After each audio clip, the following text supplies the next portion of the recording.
अस्सलाम वालेकुम साथियों, हमारे साथ इस समय फिर एक बार जुबैर खान बागी साहब जुड़ चुके हैं। क्या कहना चाहेंगे? कहना का है, चुनाव का दौर है।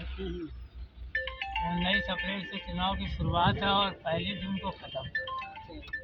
तो 1 जून चुनाव देने से पहले देश का मतदाता ये जरूर सोचे कि 1 जून के बाद 2 जून को रोटी नसीब होगी कि नहीं। 1 जून के बाद 2 जून की रोटी नसीब होगी कि नहीं। मोदी जी 5 किलो राशन दे ही रहे हैं, आप बात कर रहे हैं। यानी 5 किलो राशन 80 करोड़। तो यानी वो मानते हैं कि देश में 80 करोड़ लोग गरीब हैं। जब ये बार बार 5 करोड़ राशन की बात करते हैं तो कहीं ना कहीं 80 करोड़ लोगों को देश में गरीब मानते हैं, इसलिए देते हैं। 80 करोड़ लोगों को देश में खाने की जरूरत है, तो फिर देश विश्वगुरु कैसे बनेगा? जहाँ देश की 70 से 72% आबादी भुखमरी का शिकार हो, वो देश भुखमरी विश्व गुरु कैसे बन सकता है?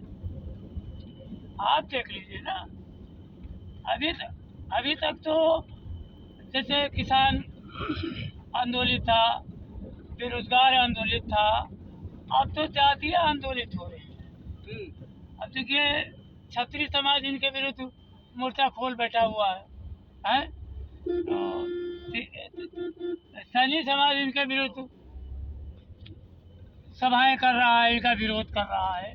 गुर्जर समाज इनका विरोध कर रहा है और ये कहते हैं कि पूरा देश मेरा परिवार। पूरा देश आपका परिवार, लेकिन आपके परिवार में कोई आपसे खुशी नहीं है। तो ऐसे मुखिया को बदलना चाहिए कि नहीं बदलना चाहिए?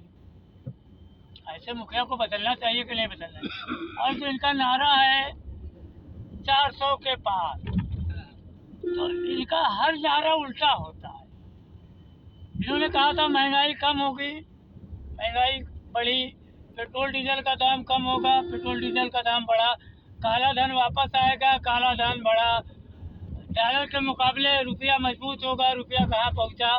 तो उसी तरह ये 400 पार की जो बात कर रहे हैं, ये 400 पार नहीं, 400 के पार हार।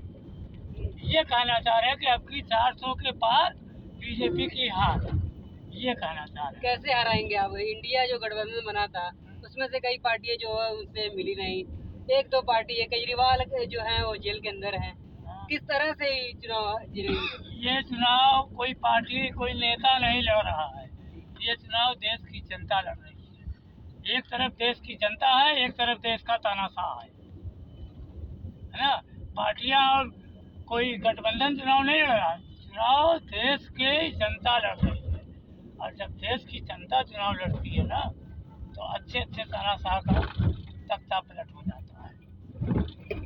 ऐसे में जो तमाम पार्टियां बनी हैं, इसके बाद भी इंडिया गठबंधन में काफी फूट रही है। देखिए, इस बार चुनाव दो तरफ से होगा, दो लोगों के बीच में। एक जनता है, एक तरफ जनता है और एक तरफ तानाशाह है।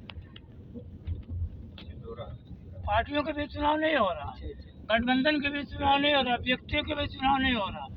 ये चुनाव देश को संविधान खत्म करने वाले और जनता देश को संविधान बचाने के लिए लड़ रही।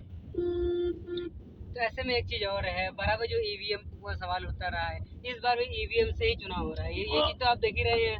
वो मसला अभी कोर्ट में है, अभी कल सुनवाई हुई है, फिर 18 तारीख को सुनवाई होगी। जो एक चल रहा है बहस वीवीपैट और इलेक्ट्रिक मशीन, चुनाव मशीन, इन दोनों के मिलान करने की 100%। तो फिर वो लमसम वो बैलेट पेपर की तरह ही चुनाव हो जाएगा। अब 18 तारीख को सुप्रीम कोर्ट में सुनवाई है, उस दिन फैसला भी आएगा। 19 को पहले चरण का चुनाव है और मुझे उम्मीद है कि पहले चरण के चुनाव के पहले सुप्रीम कोर्ट देश के लोगों की भावनाओं को समझेगा, देश की लोकतंत्र व्यवस्था का जो ओरिजिनलिटी है उसको बनाए रखेगा और वीवीपैट और इलेक्ट्रिक वोटर मशीन जो मशीन है, उन दोनों का 100% मिलान करने का आदेश देगा और तब जाके चुनाव वो एक तरह से निष्पक्ष होगा। निष्पक्ष होने होगा। ठीक है, बहुत अच्छा लगा बात करके।